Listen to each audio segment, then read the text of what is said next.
So we've all been there. You're driving down the road and bam, you hit a pothole. Now, in most situations, you leave unscathed and you just drive away and nothing happens. Well, if you're Chris, you do $10,000 worth of damage.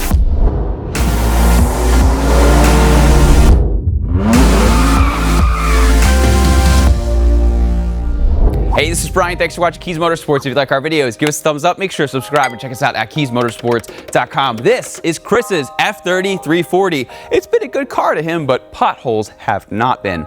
So here's what happened. So many of you know that Chris had black wheels on here and they look really good. And you're thinking, why are the OEMs on? Well, he had a little incident with a pothole a couple weeks ago. And that led us to put the stock wheels back on.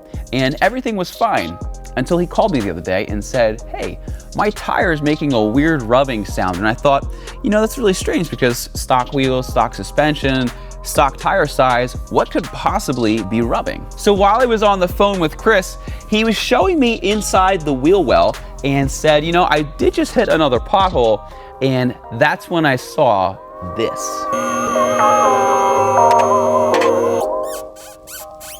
And as you can hear, your wheel should not be rubbing up against the spring perch. So then, after I saw that, Chris panned his phone down and I saw this.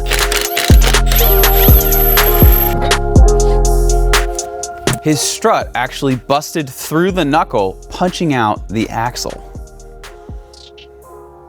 Now, to show you with some new parts, basically your axle sits in your knuckle like this, and your suspension sits in the spindle. Well, what happened is he hit the pothole so hard, this jammed down through and then punched out the axle, breaking it. So what we did is we took the car to BMW and they said, obviously, you need a new axle.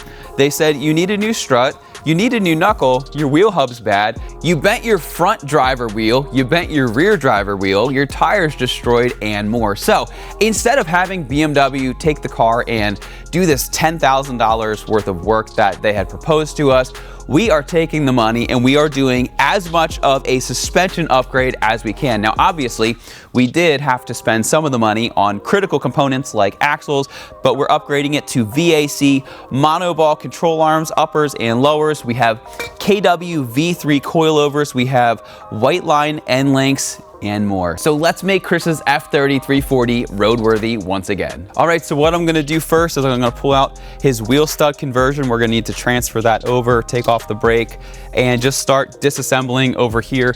Now, because we're doing so much at one time, we're not gonna DIY it. We do, however, actually have a DIY on how to do an axle from another unfortunate event. We have videos on how to do suspension and more. So if you're looking for full DIYs, we'll put some links down in the description where you can actually watch step by step. But without further ado, let's get started. Now, while we're working on a couple other things, we are going to use some PB Blaster just so we can loosen up some rust here.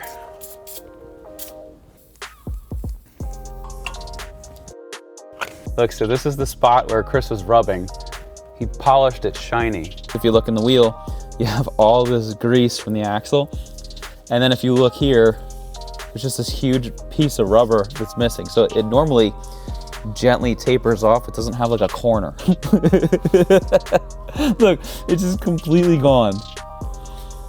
Horrible. All right, so what I'm doing now is I'm removing the ABS line and the brake wear sensor. This is disgusting. And I'm going to take off the caliper. It's held in with two 18 mil bolts. And I'll show you what it looks like back here in a second, but it's disgusting.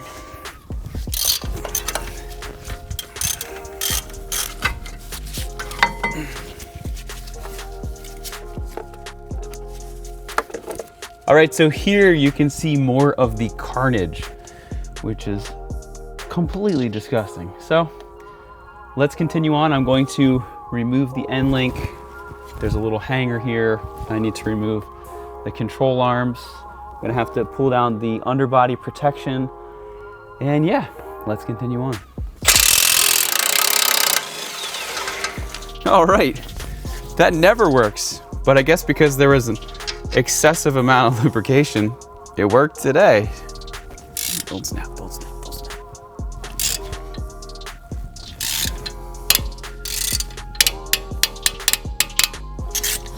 Don't snap and don't fall on my foot. Now what we're going to do, we're kind of changing the plan as we go. Just trying to get some of the braking components out of the way. Like this dust shield,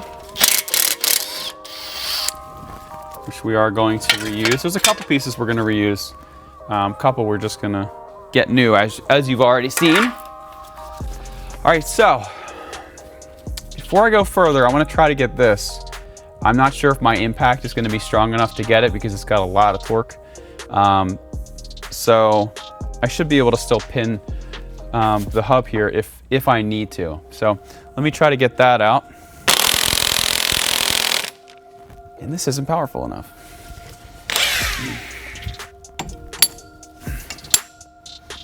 My Allen. My Allen key is not happy about that decision. Good thing is we're not reusing this. Bigger Allen. There it goes. Oh my gosh.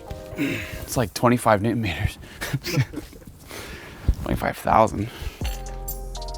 There you go. These are one-time use, so you'll notice we bought a new one, but you always want to replace these every time you change them out, which hopefully you never have to do. I'm really glad this isn't a DIY, because I think I said we were going to do the end link, and I haven't gone anywhere near the end link.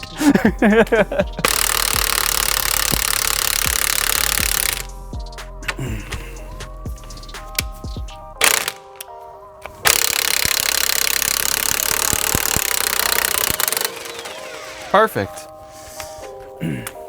Now, typically, when you're removing these, if you plan on using them again, there's typically a Torx, it's like a T40, and you were gonna wanna use an open-ended wrench. Now, because we're not reusing these control arms, we don't really have to be super careful with them, but just do wanna clarify that if you do wanna save your parts, you wanna make sure that you do it extra careful.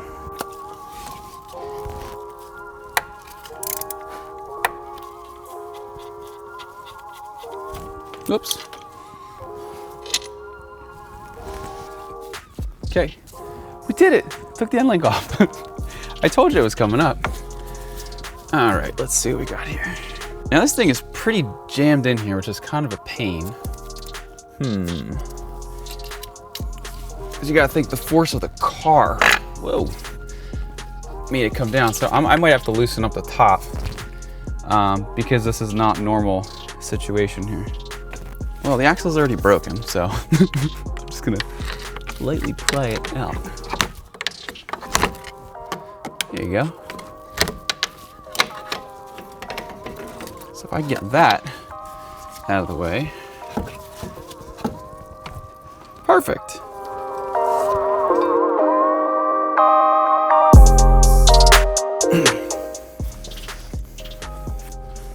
Here we go. All right, let's bring this over to the table.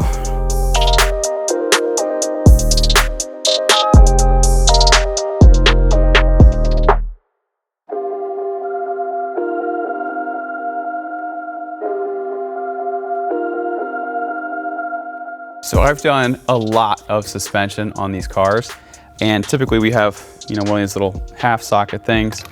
You do that and you hold it with an Allen. Check how much force was there. I made this Allen look like a candy cane.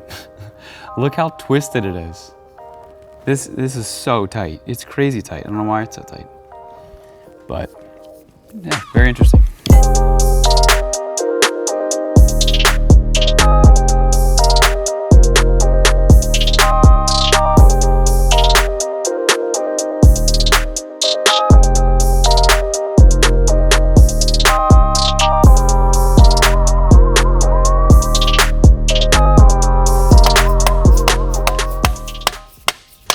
Whoa, it's peeing on me. Bye.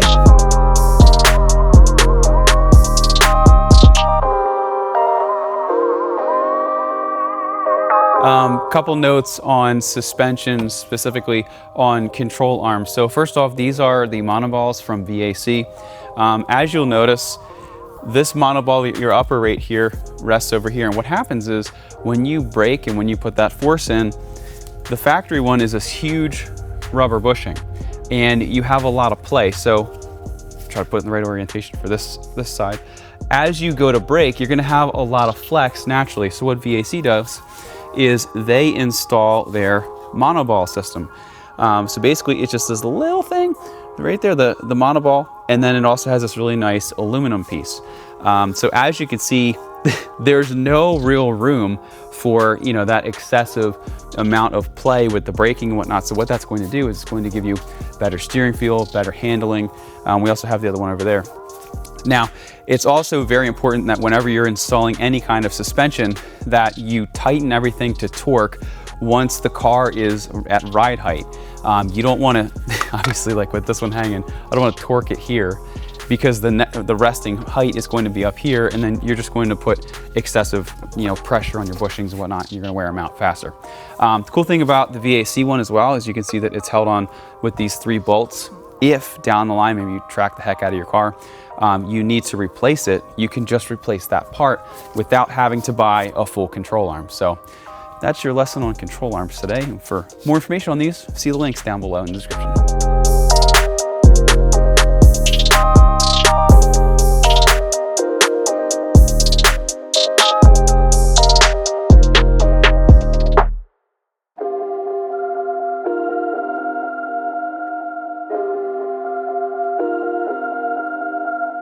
All right, it was a messy job. It was a long job, but it was a good job. After we did the suspension, we're really glad we did. So this is a basic shock. Now, normally when you compress it,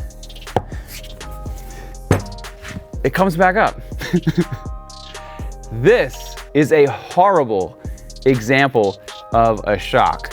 I shouldn't be able to pull this in and push it out. Normally, it would come back out at a rate like this or even faster, but this one, as you saw, I could press it and just nothing happened. So he's going to notice, in addition to his car, you know, not being all wonky because of that front suspension, but this car is just gonna ride 1,000 times better. And of course, we fixed the axle, which was the culprit and really what pushed us to do this much stuff on the car, and I think he's going to be really excited about it. All right, so here we are out on the open road.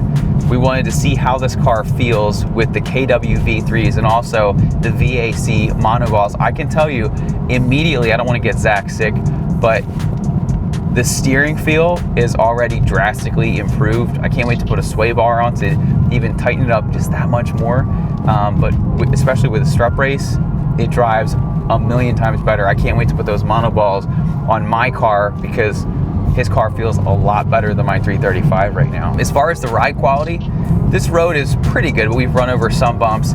It's very comfortable. I'm not sure if I've already said it or not, but what we did is we just took the dampening settings and we just put them in the middle for now. Chris didn't want it super firm and also didn't want it super soft. Feels definitely tighter than an OEM setup, you know, just as you get the car from the factory. Very comfortable, but also very planted at the same time. As you saw a little while ago, Chris's suspension was completely shot.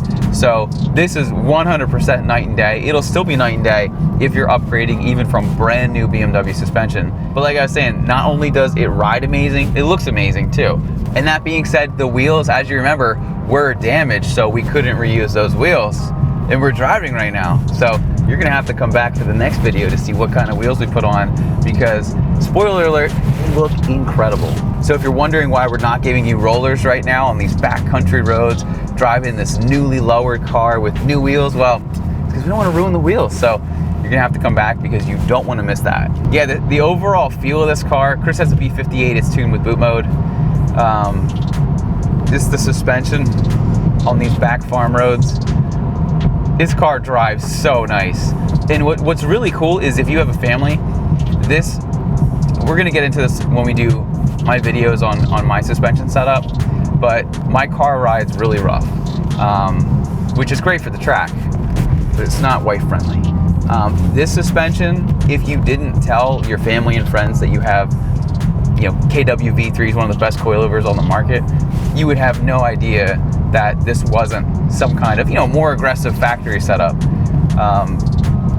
This car just drives amazing, and with those VAC monoballs, you really get amazing steering feel. Now, is it going to make it as tight as an F80? No, it's not going to be there, but it takes a lot of that squish out, because when you think about it, with the normal control arms, you have that huge rubber bushing, and you know, as you're going into turns and as you're stopping and accelerating, there's just so much flex, where with the monoball, it's mostly aluminum at this point, so there's just no flex. So everything is just incredibly responsive, and these cars should just come like this from the factory, because it drives so good, and you're not going to have all the, you know, noise vibrations and whatnot. It still drives nice and smooth. Everything is still quiet except for this change rattling. But yeah, it's definitely one of the best suspension upgrades that you can do. All right, so that effectively ends today's video. Zach and I are headed to actually film another video, because today is a new day. And if you're interested in any of the parts or tools we use in today's video, be sure to see the links down in the description. Once again, I'm Brian, that's Zach. Thanks for watching Kies Motorsports. If you like our videos, give us a thumbs up, make sure to subscribe, and check us out at KiesMotorsports.com for all your BMW retrofit performance and aesthetic needs. Once again, I'm Brian. Thanks for watching, and we'll see you in the next video.